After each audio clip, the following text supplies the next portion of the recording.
Salam. Bugün sənin üçün çox aktual bir mövzuya toxunacağıq. Azərbaycanın mənzil məcəlləsi. Yəni ev almaq, satmaq, kirayədə qalmaq. Bütün bu məsələlər. Bəli, salam. Bu məcəllə əslində elə bizim gündəlik həyatımızın tənzimləyicisidir. Düzdür.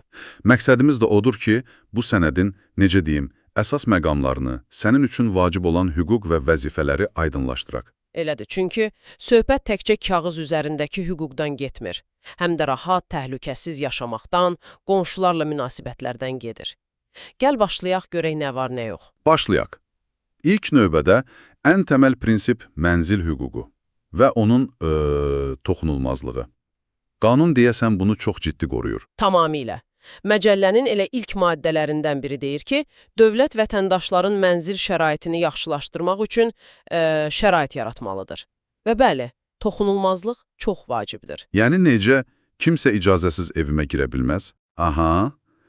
Həmçinin heç kim əsassız yerə, yəni qanuni bir səbəb olmadan mənzilindən çıxarıla bilməz. Kommunal xidmətlərdən məhrum etmək də qanunsuzdur. Bəs yaşayış yerini seçmək? Mən istədiyim yerdə yaşaya bilərəm, Bakıda, Gəncədə, fərqi yoxdur. Prinsipcə, əgər ölkədə qanuni əsaslarla yaşayırsansa, bəli, yaşayış sahəsini sərbəst seçmə hüququn var. Amma bəzi hallar var ki, qanunla məhdudiyyət qoyula bilər.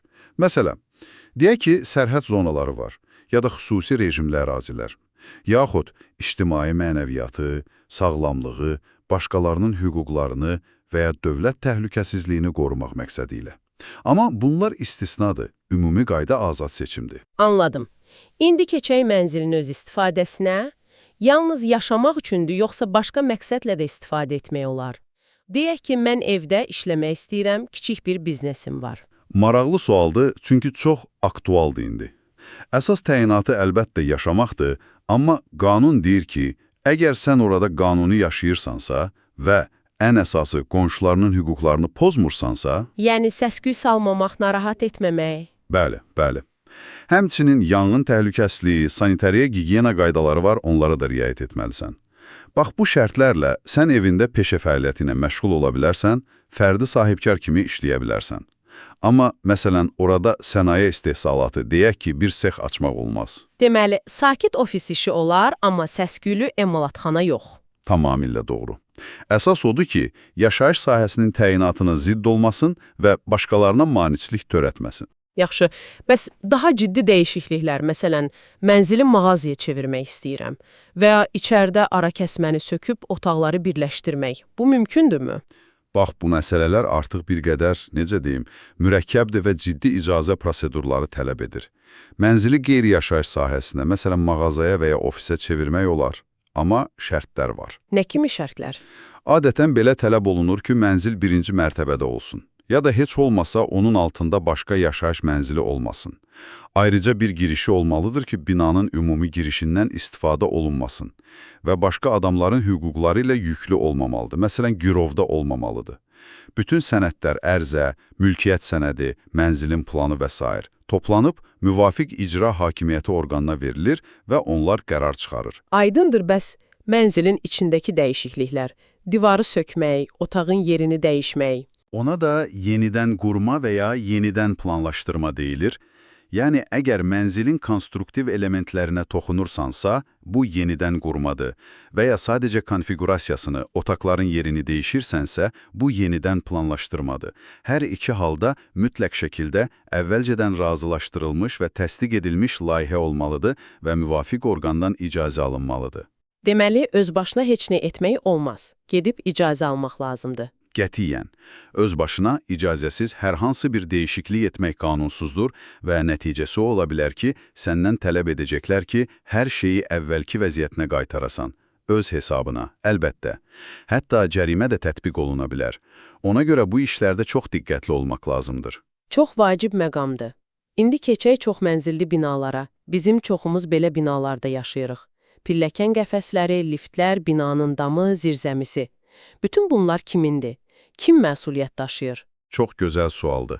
Bax, bütün bu saydıqların, pilləkənlər, meydançalar, liftlər, lift şaxtaları, dəhlizlər, texniki mərtəbələr, çardaqlar, dam örtüyü, hətta binanın daşıyıcı konstruksiyaları, bünövrəsi, həyətyanı sahə, bütün bunlar binadakı mənzil və qeyri-yaşayış sahəsi sahiblərinin ümumi paylı mülkiyyətidir. Ümumi paylı mülkiyyət, yəni hamıya aiddir. Bəli, hamının ortaq malıdır və hər bir mülkiyyətçinin bu ortaq əmlakdakı payı onun mənzilinin ümumi sahəsinə mütənasibdir. Yəni, kimin mənzili böyükdürsə, onun payı da nisbətən böyükdür. Və bu payı mənzildən ayrı satmaq, bağışlamaq, başqa cür özgənilkiləşdirmək olmaz. Mənzillə birlikdə gedir. Aydındır. Bəs bu ümumi yerlərin saxlanması, təmiri, xərcləri kim çəkir? Təbii ki, mülkiyyətçilər özləri. Hər kəs öz payına uyğun olaraq ümumi əmlakın saxlanması və təmiri ilə bağlı xərcləri ödəməlidir. Bu, qanunun tələbidir. Bəs bu barədə qərarlar necə verilir? Kim deyir ki, məsələn, damı təmir etmək lazımdır? Bax, bütün bu vacib məsələlər, binanın idarə edilməsi üsulunun seçilməsi, təmir fondu yaradılması, ümumi əmlakdan istifadə qaydaları, təmir planları, bütün bunlar sahə mülkiyyətçilərinin ümumi yığıncağında qəbul edilir. Yəni, qonşular yığışıb səs verməklə qərar verirlər. Tam olaraq. Ümumi yığıncaq binanın ali idarə etmə orqanıdır. Orada qəbul edilən qərarlar, əgər qanuna uyğun qəbul edilibsə, bütün mülkiyyətçilər üçün məcburidir. Hətta yığıncaqda iştirak etməyənlər və ya əleyhinə səs verənlər üçün də. Son bir sualım qaldı. Mənzil sahibinin ailə üzvləri, yəni onunla yaşayan arvadı, balası, uşaqları, valideynləri, onların hüquqları necə tənzimlənir? Əgər mülkiyyətçi ilə həmin ailə üzvləri arasında başqa cür bir razılaşma yoxdursa, məsələn, yazılı bir müqavilə, onda qanuna görə onlar mənzildən istifadə etməkdə mülkiyyətçi ilə bərabər hüquqlara malikdirlər. Yəni, sadə dillə desək, onlar da o evdə yaşaya bilərlər. Bəs məsuliyyətləri? Əlbəttə, hüquqlarla yanaşı məsuliyyət də var.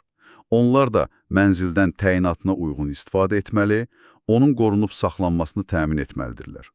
Və əgər onların hərəkətləri nəticəsində mənzilə ziyan dəyərsə, mülkiyyətçi qarşısında məsuliyyət daşıyırlar. Bəs ailə münasibətləri bitsə, məsələn, boşanma olsa? Ümumi qayda budur ki, ailə münasibətləri bitdikdə, keçmiş ailə üzvünün həmin mənzildən istifadə hüququ da bitir. Əgər başqa razılaşma olmayıbsa təbii ki. Amma? Yenə bir amma var.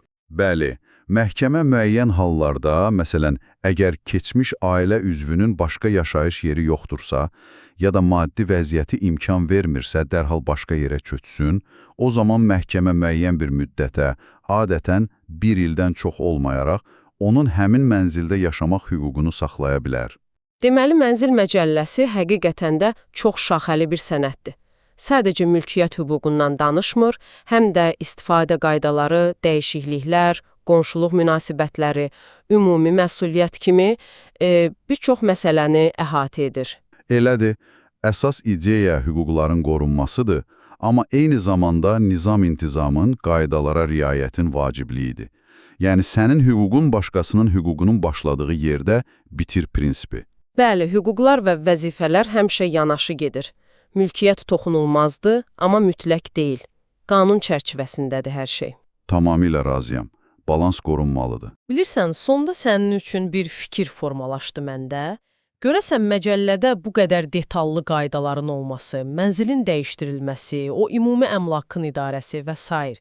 Bizim cəmiyyətdə, xüsusən çox mənzilli binalardakı o sosial həyata, qonşuluq münasibətlərinə əslində necə təsir göstərir? Yəni, bu qaydalar doğrudan da bir harmoniyanı təmin edir, mübahisələrin qarşısını alır, yoxsa bəzən əksinə, gündəlik həyatda əlavə bürokratiya, anlaşılmazlıqlar, hətta bəlkə də soyuqluq yaradır. Maraqlı sualdır, elə deyilmi? Bu barədə düşünməyə dəyər.